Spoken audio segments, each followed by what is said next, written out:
Massachusetts. President Spilka, Speaker Mariano, Leader Tarr, Leader Jones, members of the Senate and the House, Secretary Galvin, Attorney General Campbell, Treasurer Goldberg, Auditor DeZoglio, Chief Justice Budd, and members of the Judiciary and the Governor's Council.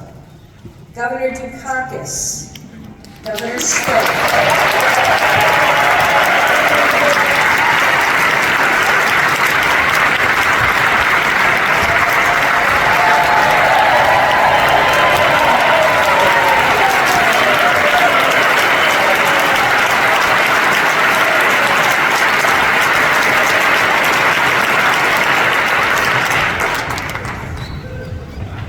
good to see you here.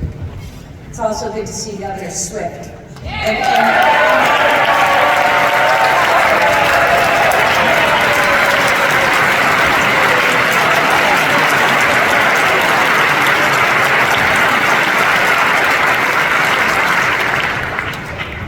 Mayor Wu, mayors and local officials,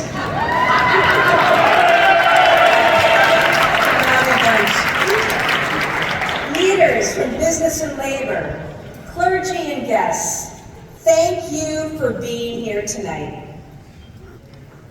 Thank you as well to my partner, Joanna Lidgate, the Commonwealth's first partner.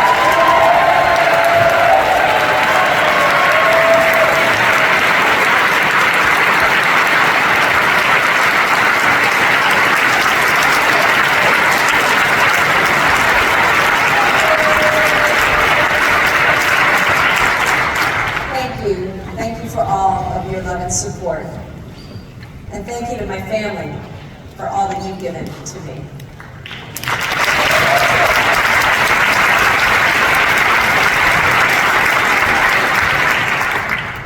Lieutenant Governor Kim.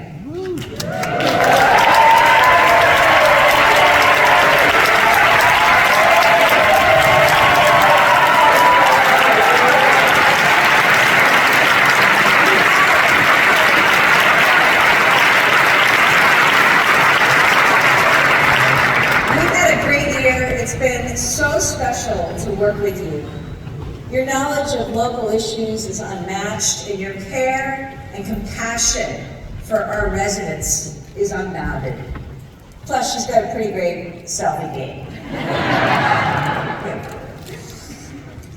To the cabinet and executive staff, we should take a selfie for this one. We do things a little differently.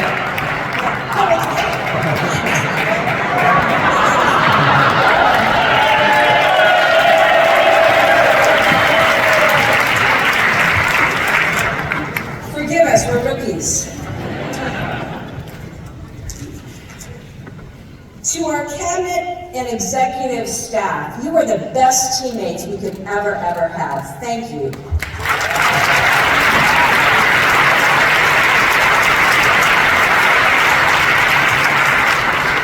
To our state employees in this chamber and out there tonight, I want you to know that I know that nothing gets done, nothing that we talk about tonight gets done without all of you, and I thank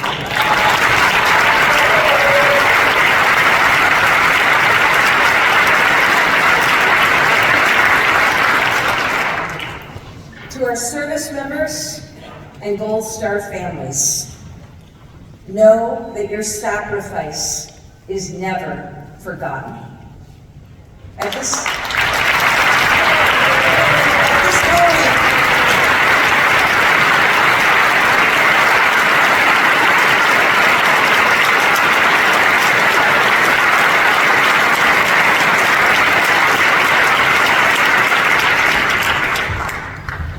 this moment, it's been a year. It's been a year of a lot of loss and heartache for Massachusetts military families. I just want to invite all military families and veterans who are with us tonight in the chamber to stand.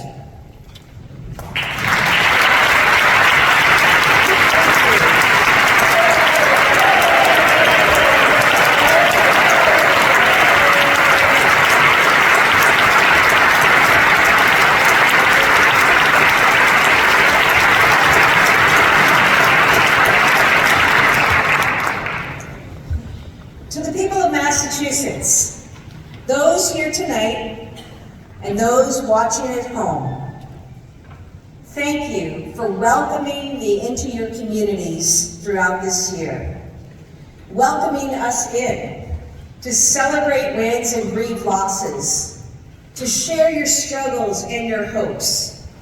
Through it all, what I've seen more deeply than ever before, more deeply than I ever understood, was that the true strength of this great state is our people. So I want to introduce the people that tonight. We have with us Jay and Lisa Savage. Jay and Lisa.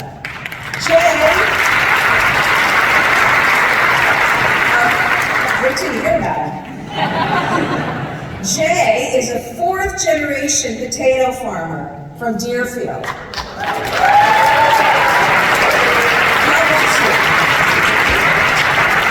I want to tell you something. You see, back in July, on a hot and humid day, we waded together through muds, covering fields. The water was knee-deep. We then went on to see hundreds of acres that were absolutely destroyed by flooding, the reality of climate change today. In western and central Massachusetts, I stood with families like the Savages who were staring down the total and complete loss of their crops just before the harvest. But they kept working hard as they always do, and our state rallied around them. We asked the legislature for help, and you delivered. We set up a fund with United Way, and donors large and small contributed what they could. And today, every single one of those farms and farmers are still on their feet. Jay and Lisa, thank you for all you do. And thank you to all of those folks who worked so hard to put food on our table.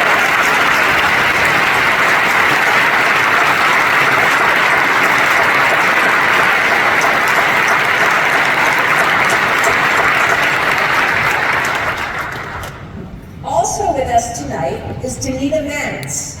Now, Danita is a mom from Roxbury. She was without a degree, and she found herself hitting career ceilings. She enrolled in a certificate program. She wanted to pursue her passion for interior design. But as a working mom, she was struggling to buy groceries, to pay bills, to pay tuition. She was going to drop out.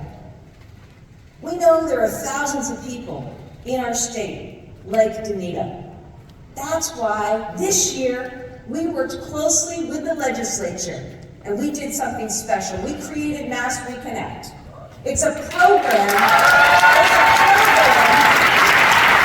that offers free community college to anyone 25 years or older. For Danita, it came just in time. With the barrier of cost now removed, she's now going for her degree at Mass Bay Community College. She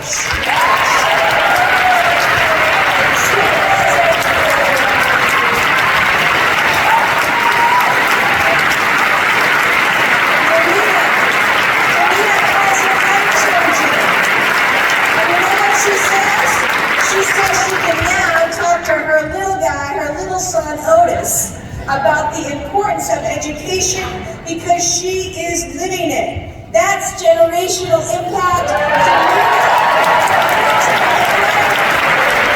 Otis, you may not understand it today, but you will, and you will be so proud of your mom.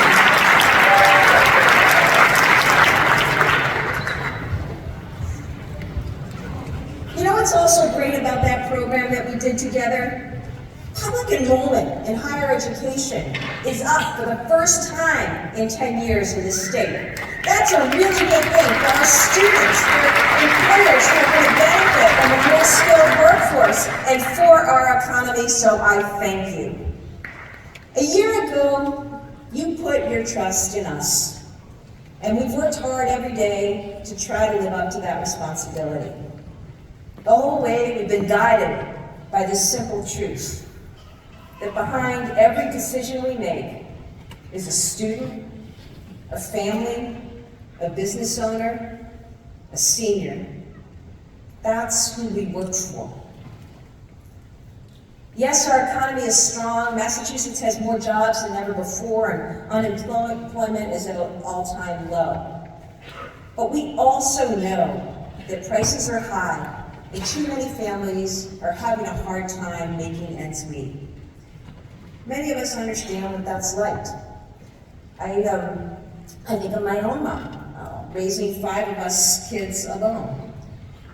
One night, I remember years ago, we were sitting around the kitchen table, and I could see she was hiding tears. She picked up her head and softly asked my little brother if she could use his savings from yard work and babysitting to pay taxes. He was 11. You do what you have to do. People do what they have to do. I understand that. And as I see it, government should be there to make life easier, not harder.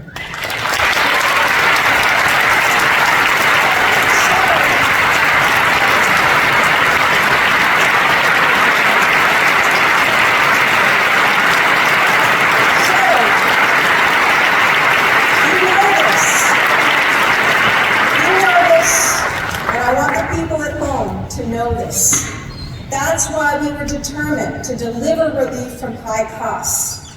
The legislature shared that goal. We worked together, we kept at it, and we passed a $1 billion tax cut this year that will save money for everyone in this state.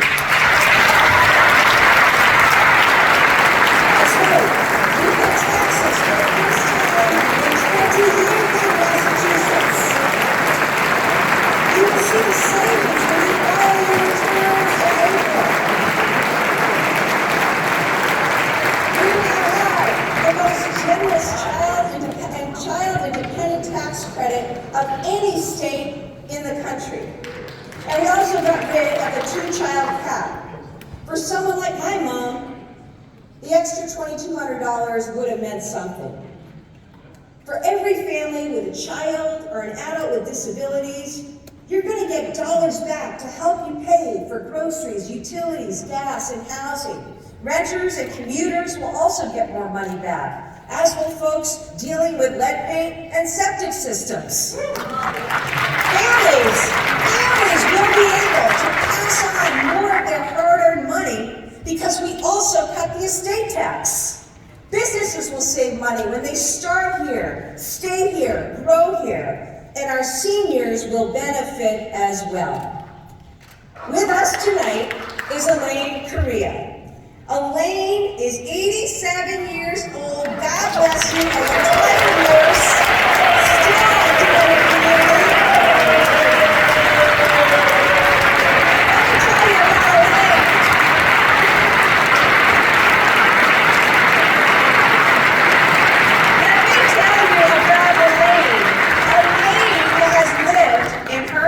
Bedford for 61 years. She calls it a blessing every day. She also has 9 grandkids, and she told me they don't all agree on politics. But her home is the neutral home, where they all love to gather. She loves their visits. At the same time, it's not easy for Elaine to buy groceries or pay the heating bill.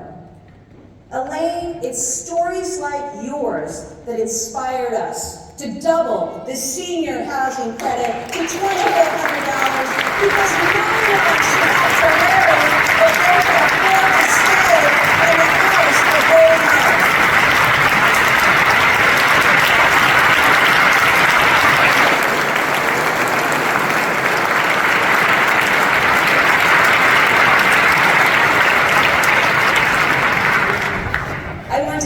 The legislature for your partnership in making Massachusetts more affordable. And tax cuts were just the start. We also made school meals, both breakfast and lunch, free for all students.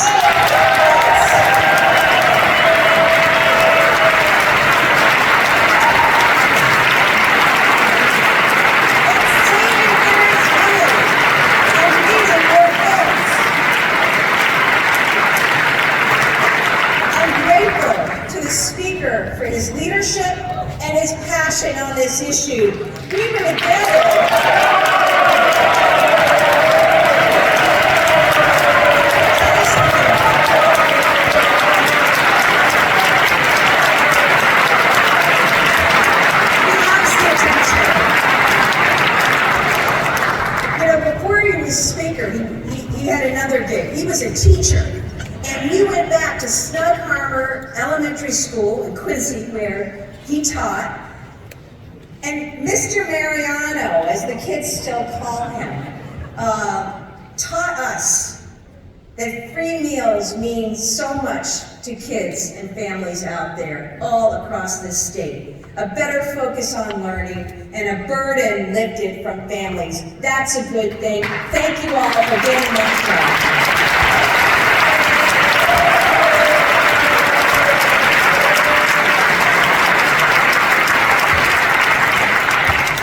And we didn't stop there. Together, we provided record support for schools by fully funding the Student Opportunity Act. And this year, we're going to do it again. We expanded access to affordable health care. We paid off student loans for thousands of frontline healthcare workers. We increased financial aid to make state colleges and universities more affordable to our smart, hardworking Massachusetts students. This is what our work is supposed to be about, bringing help and bringing hope to those that we serve. Now, I still think of the grieving families I met at the Veterans Home in Holyoke. They lost loved ones to COVID in the cruelest way possible. So after one of the worst chapters in our state's history, we were determined to do right by our heroes. The legislature provided a plan and funding. The congressional delegation delivered. And we appointed our first ever cabinet-level Secretary of Veterans Services, U.S. Army Reserves Major John Santiago, to get the job done.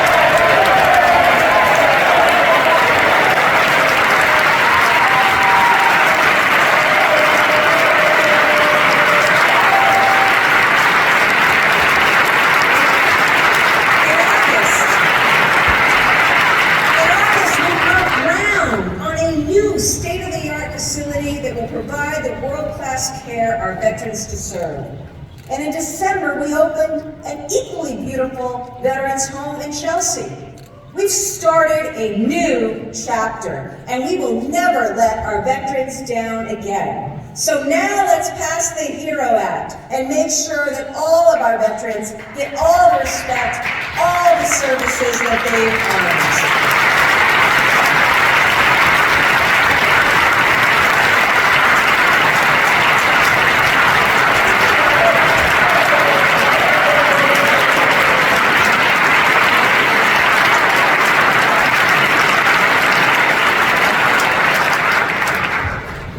Faced some unexpected challenges.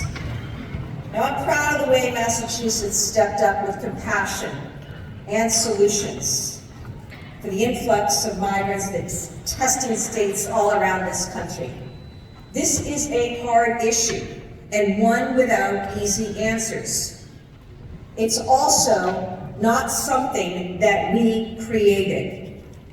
But I want to be clear, while Massachusetts did not create this problem, we're going to continue to demand that Congress take action to fix the border, to get us funding.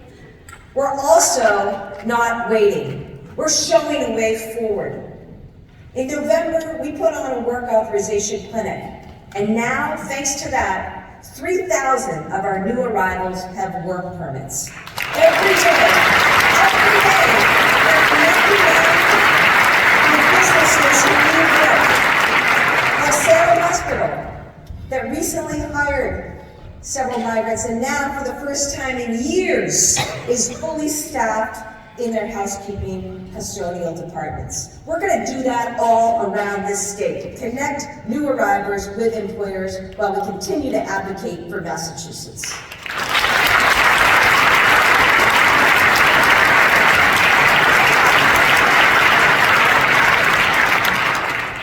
Massachusetts met the moment in so many ways this past year. We started by standing up for reproductive rights, stockpiling mifepristone and protecting patients and providers in the face of national attacks.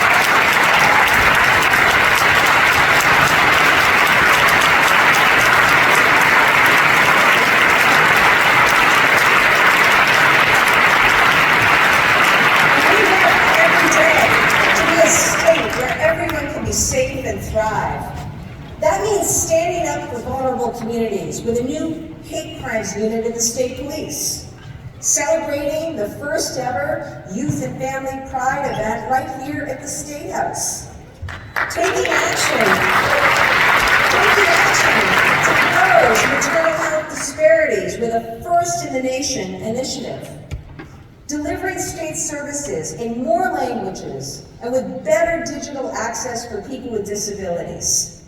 Successfully implementing the Work and Family Mobility Act so that all residents, regardless of emergency status, can drive safely and legally to school and to work.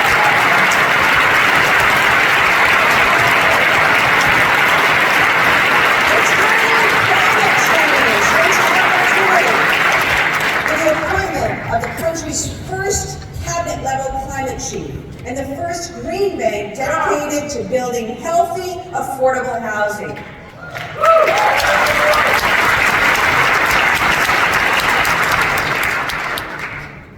And because justice can't wait, we pardoned 13 people in our first year in office, the first administration to do so in more than 50 years.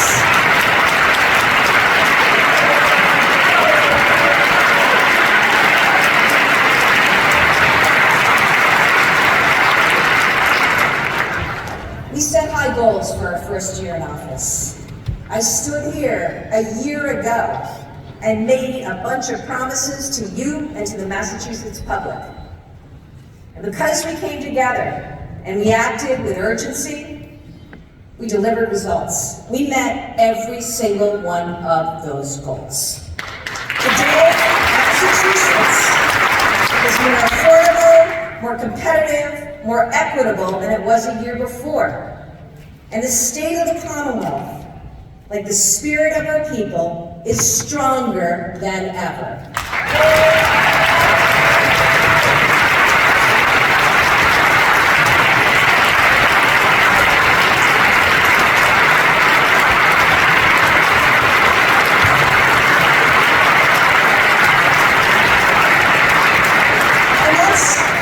That's what we're going to build on. That's the strength that we are going to build on this year. It's proof that we can do hard things. Nothing is impossible if we work together. I truly believe that Massachusetts is the best place in the world to live, to work, to go to school, to raise a family. But I also don't underestimate the challenges that we face. Costs are too high for housing and transportation. Our schools are the best, but not for every student.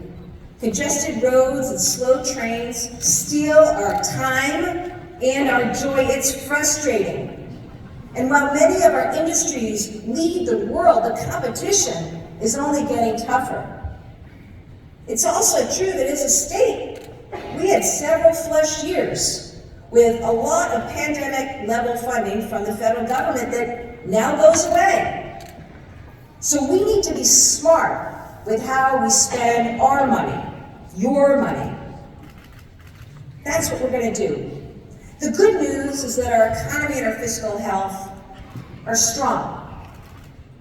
Our bond rating is excellent, thank you, Treasurer Goldberg, and we have record amounts in the rating account. The budget we file next week, I promise, will be balanced, responsible, and forward-looking. It will build on our progress, and we will take new steps to lower the cost of housing and childcare, to strengthen our schools and support all our young people in reaching their potential, to get our roads and our rails moving, help our businesses and workers thrive, and meet the climate challenge by creating clean energy careers across our state. This is the work ahead of us, and there's no time to wait.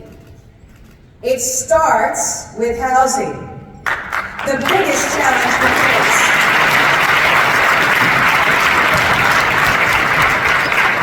You know the numbers. Rents and prices are high. And here's what it looks like at a kitchen table. A young couple going on a real estate app, typing into Zillow their price range for a home, and seeing all of the homes disappear. Nothing available that they can afford. It's the recent graduates having dinner, talking about other states where their paycheck might go further. It's our seniors unable to think about downsizing because there's nothing to afford, or other seniors staring at disbelief at a letter from a landlord who's going to raise their rent. Now, this isn't just a few unlucky people. It's the heart of our workforce. It's the soul of our communities. It's the future of our state.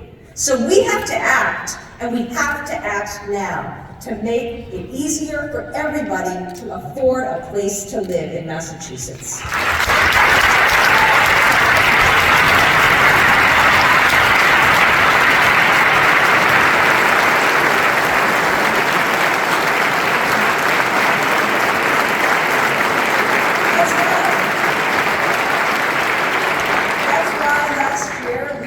Our state's first Secretary of Housing and Livable Communities.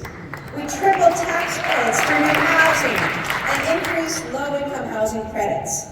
We funded 1,000 new rental vouchers and identified surplus public land that could be turned into housing. These steps will make a difference.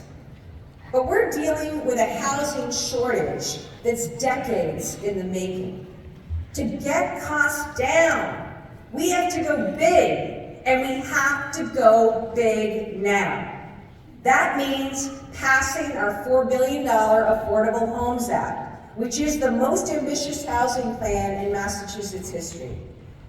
Because if you're born here, or you come to school here, I want you to be able to stay here. I want you to be able to grow a business, grow a family. And for businesses, I want you to be able to stay here, expand here, and I want you to be able to hire employees who can afford to live here. So let's work together, let's get going, let's pass this bill. Because when we do that, we will create middle-class housing and make homeownership a reality for families who've been priced out for far too long. We will build affordable homes at every income level and repair our long-neglected public housing. We will create supportive homes for seniors, veterans, people with disabilities. And we will support good construction careers with strong labor standards. Yeah. Here's what it will look like. We know what we have to do. We just have to do it. And here's what it can look like. Abelardo and Gabriella are here tonight from Haverhill with their two beautiful children. He works at a factory, and she's an early educator. They love Haverhill, and they wanted to buy their first home there. But with the prices what they are, it didn't make sense, and they started looking at other parts of the country. Then they got connected with state programs that helped, and now they're homeowners in Haverhill.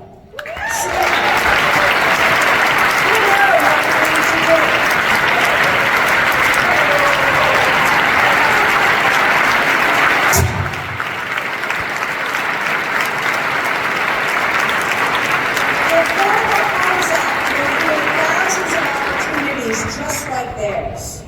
It would inject hundreds of millions of dollars into building programs and first-time homebuyer programs.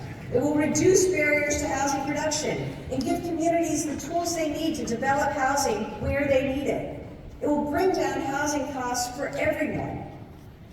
I'll be testifying tomorrow before the Joint Committee on Housing on the Affordable Homes Act, because passing it is our top priority. So let's work together and get it done. Because the truth is this: 351 cities and towns. No town, no city can go it alone when it comes to housing. We have to work together. That's also why we're committed to helping towns meet the MBTA Communities Law. Because for Massachusetts to succeed, every community must embrace the opportunity that new housing affords. It's for the next generation to invest in their hometown, to help seniors age in place, to keep more talent and more customers fueling local businesses. to lower costs and unleash people's full potential. Now, housing is the biggest item for any family's budget, unless, of course, you have kids in childcare. Costs have been too high for too long, while providers and care workers have been barely hanging on. It stresses families, it pushes women out of the workforce, it holds our economy back. We have to lower child care costs.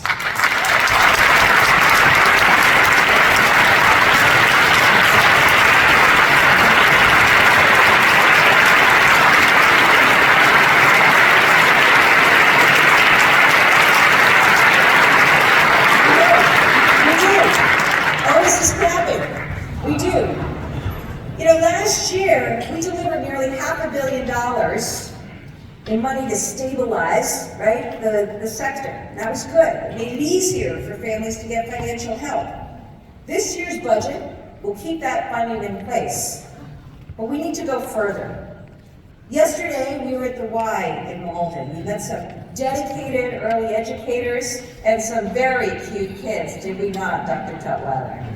They were having fun and they were learning important skills in their pre-K classroom. It's an opportunity we want for every child. So here's what we need to do. It's our Gateway to Pre-K plan to save families money and transform early education in our state.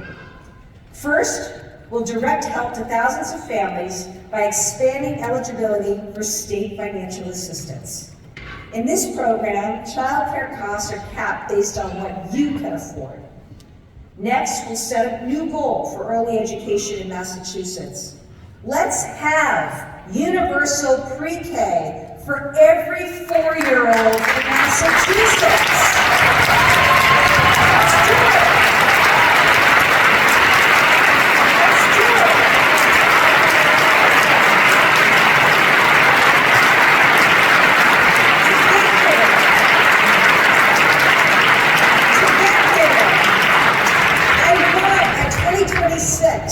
A guaranteed access to high-quality, affordable preschool for every 4-year-old in all 26 of our gateway cities. That means a seat in a classroom for over 23,000 children. But we won't stop there. We're going to keep working with businesses, with providers, and with the champions of childcare in the legislature to get this done, to expand access, to lower costs, and to meet this child care challenge.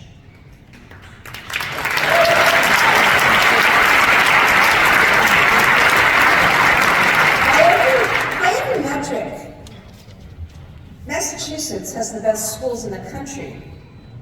But I want to talk about an urgent issue that we need to address. On last year's MCAS, a majority of our third graders were not meeting expectations in English language arts. That number reflects social inequities.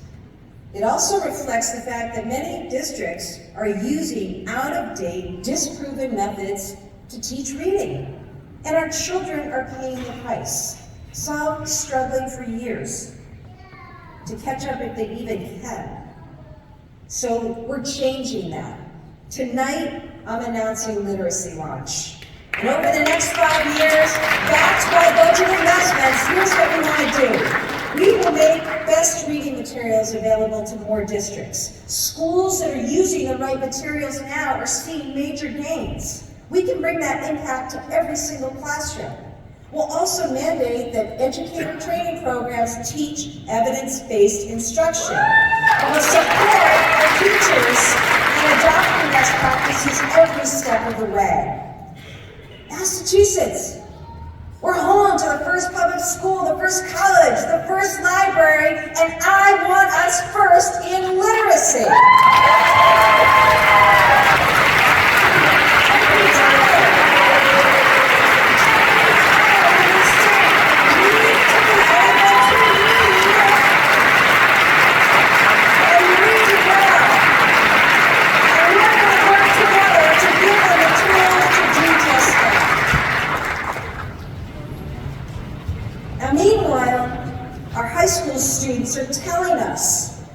what they learn in school should help them get to where they want to go.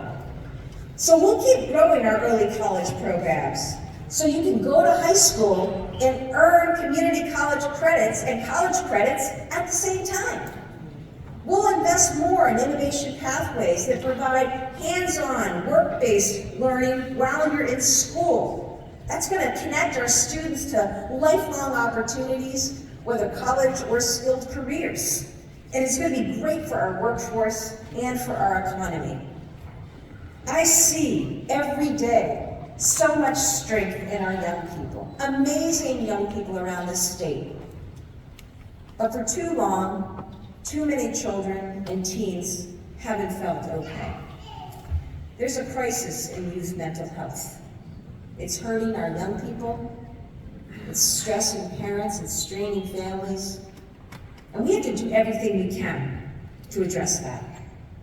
Now, last year, we expanded school-based mental health support from early childhood to higher ed.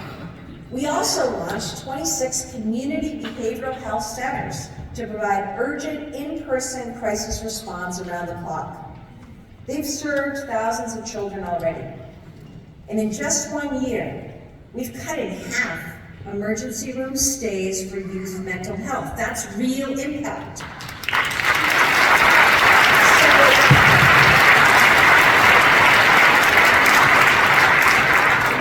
It's working, so we're going to do more of it with support in school and in community. And for young people with the most complex needs, we'll address a serious gap in services. Our budget will call for $10 million to develop service models, including residential, that ensure the most vulnerable young people get the care they need and parents get support. Let's be a state where every young person knows that it's okay to sometimes not be okay, and we will help you. I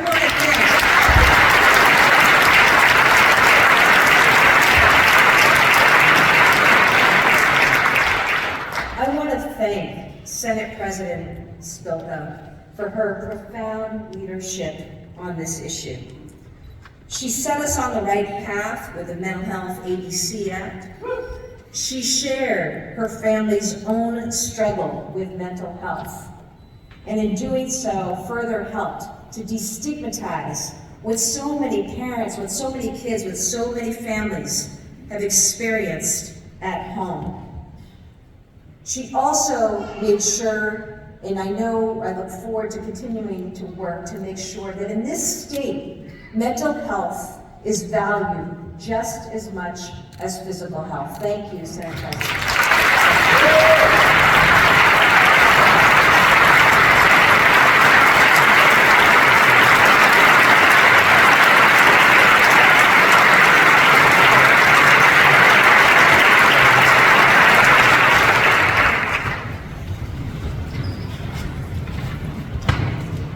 Transportation. Let's talk quality of life. Transportation affects everyone's quality of life every single day. That's why we've worked hard to fix roads and bridges and rails, to make them safer, to get them moving. We sent this year unprecedented funding, thank you, to cities and towns for locally needed projects. And we did more. We need state funding, of course. But I, as governor, want to make sure that we are going after and chasing and getting every single federal dollar that is out there for infrastructure and bringing it back to Massachusetts. So a year ago, we created a federal funds and infrastructure office. We set up a team, we leaned in, we worked closely with communities to submit top-notch applications, and we brought home nearly $3 billion to Massachusetts in year one alone.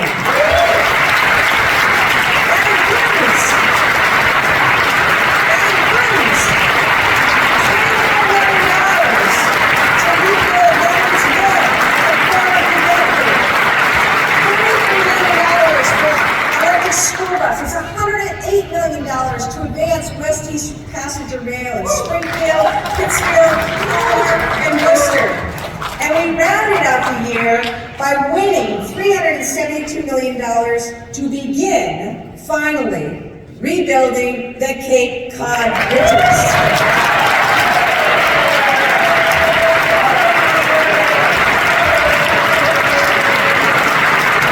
Thank you to our congressional delegation, our Mass Department of Transportation, and the federal funds team, not to mention the great communities of the Cape and across our state. There's much more to come, and we are going to continue to get after it every single day. For the MBTA, we appointed General Manager Phil Eng with deep operational experience. He's hard at work. He and his team are hard at work fixing the T.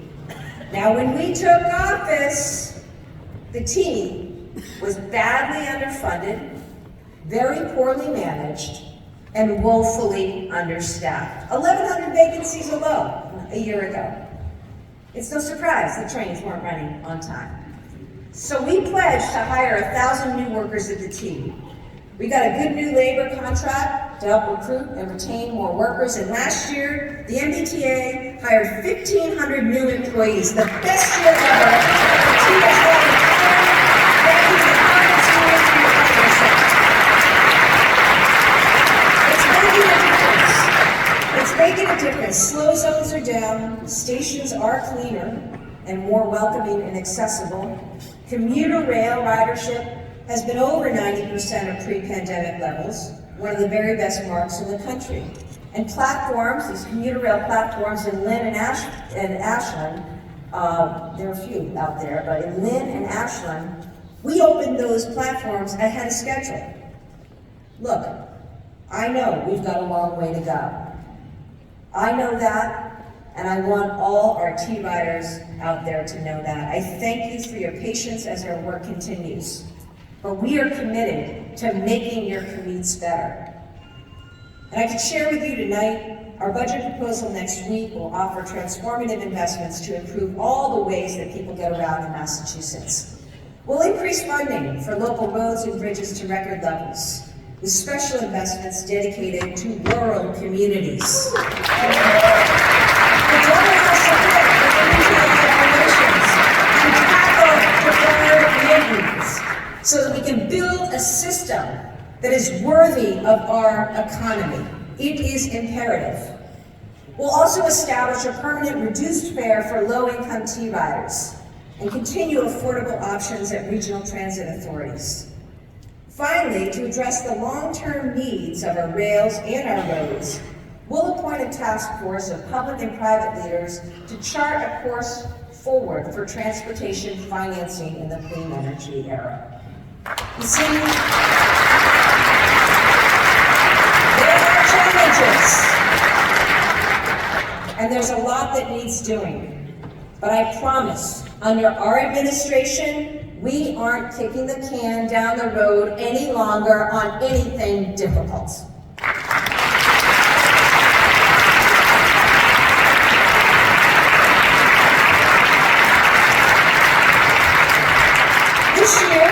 This year ahead, we'll also put our new economic development plan into action.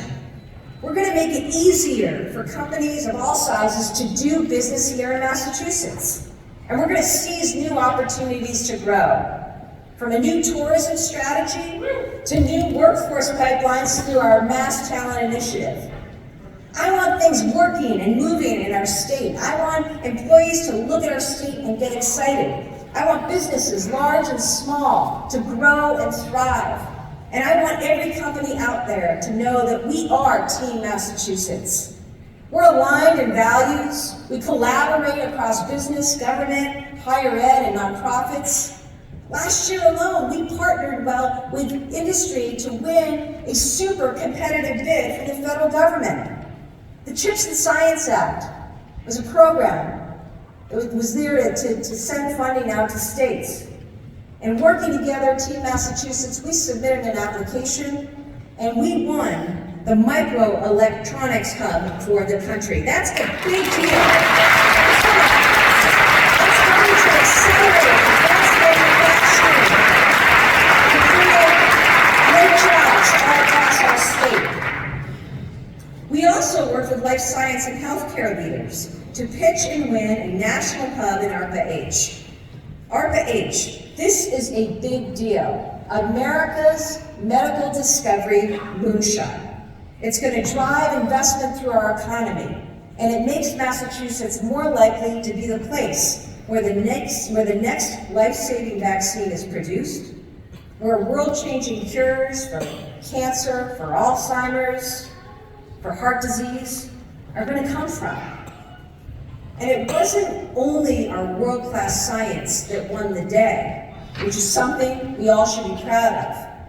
It was our commitment to making sure that those next medical breakthroughs reach everyone, no matter who you are or what you can pay. Tonight, I am honored that we are joined by Director Renee Wiggerson and the ARPA-H team, including Health Equity Champion of Australia,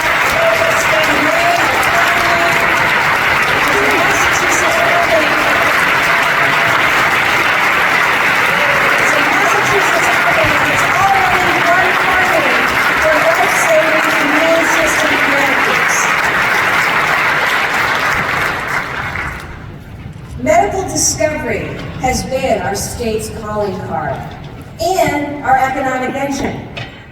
We're going to renew the Life Sciences Initiative with a new investment for a new era of innovation. We'll lengthen our lead in this critical sector. But we're not going to stop with life sciences. We're going to go out and win another world-changing industry. We're going to make Massachusetts the climate innovation lab of the world.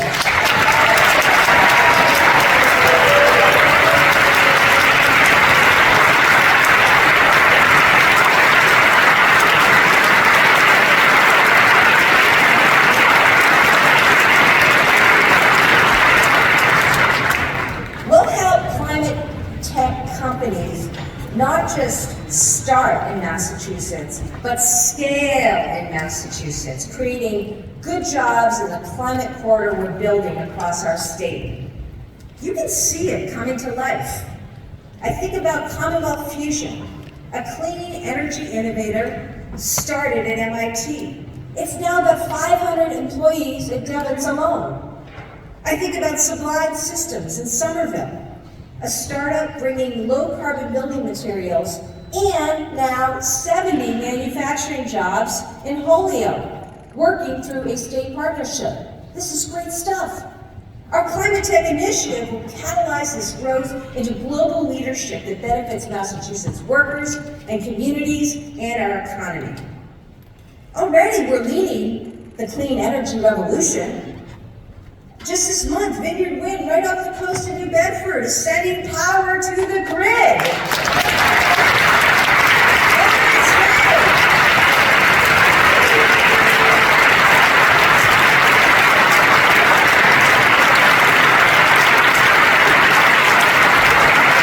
On its way to being the biggest offshore wind farm in North America.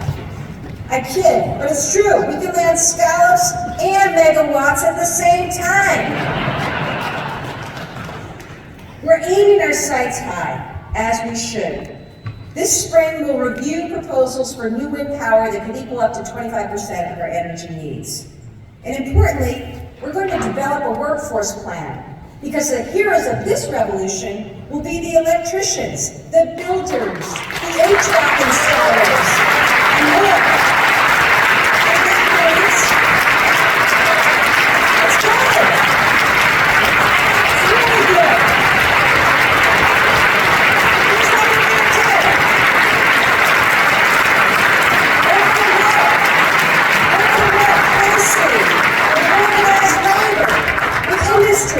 Vocational schools and community colleges. For example, just this year, we're going to fund a no-cost HVAC training at schools across the state.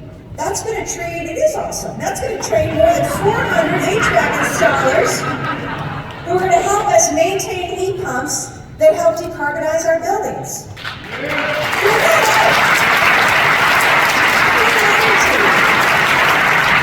You see, clean energy is not just going to power our homes and cars. It is going to power opportunity. Opportunity and equity for workers in every part of this state.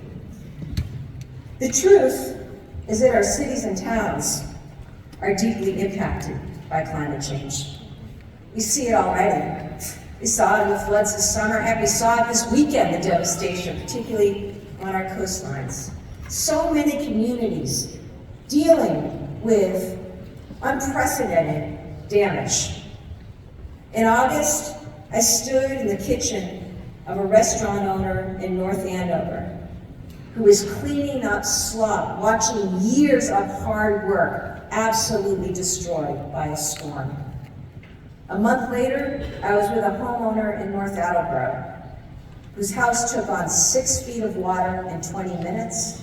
It was condemned before my eyes. And that was on a road that had never seen flooding before. That's what it looks like when old infrastructure meets today's storms. We have to protect our homes. We have to protect our businesses for the long term and right now. Our communities need help. Our residents deserve a better response.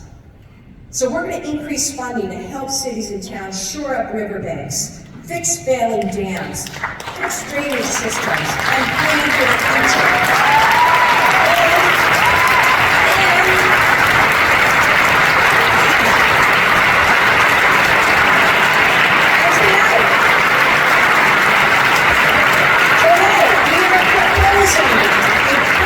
Disaster Relief Resiliency Fund, and I want to thank Senator Joe Clifford and Rep. Madeline Gray who championed this idea.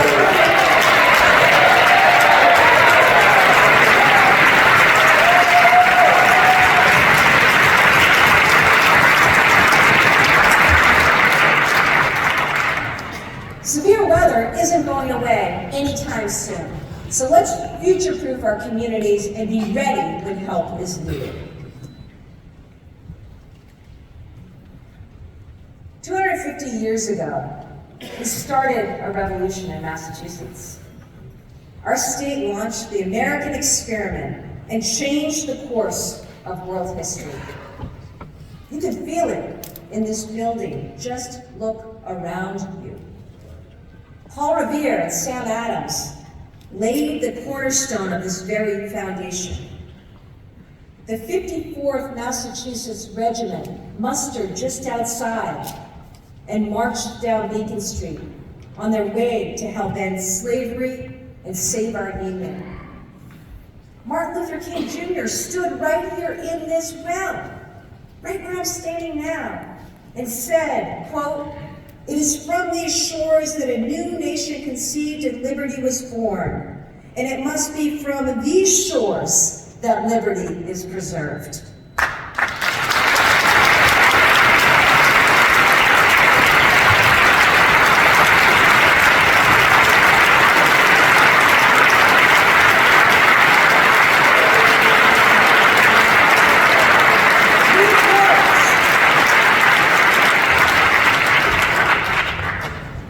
We've worked in each generation to make America's founding promise real for all our people.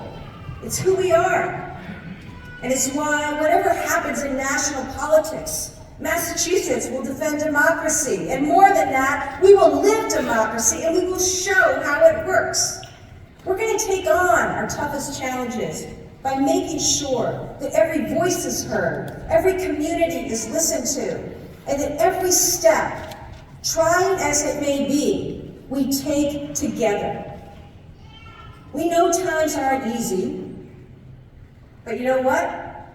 Writing a state constitution that became the model for this country wasn't easy. Winning the Civil War wasn't easy. Bringing forth civil rights, universal health care, marriage equality wasn't easy, but we did it. And we can do it again.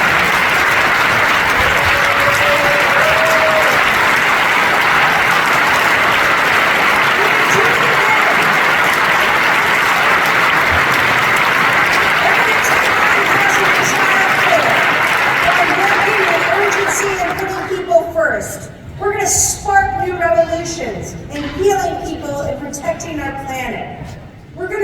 redouble our commitment to freedom and justice for all. And once again, we will be a beacon of hope for America and the world to follow. God bless you, and God bless your great common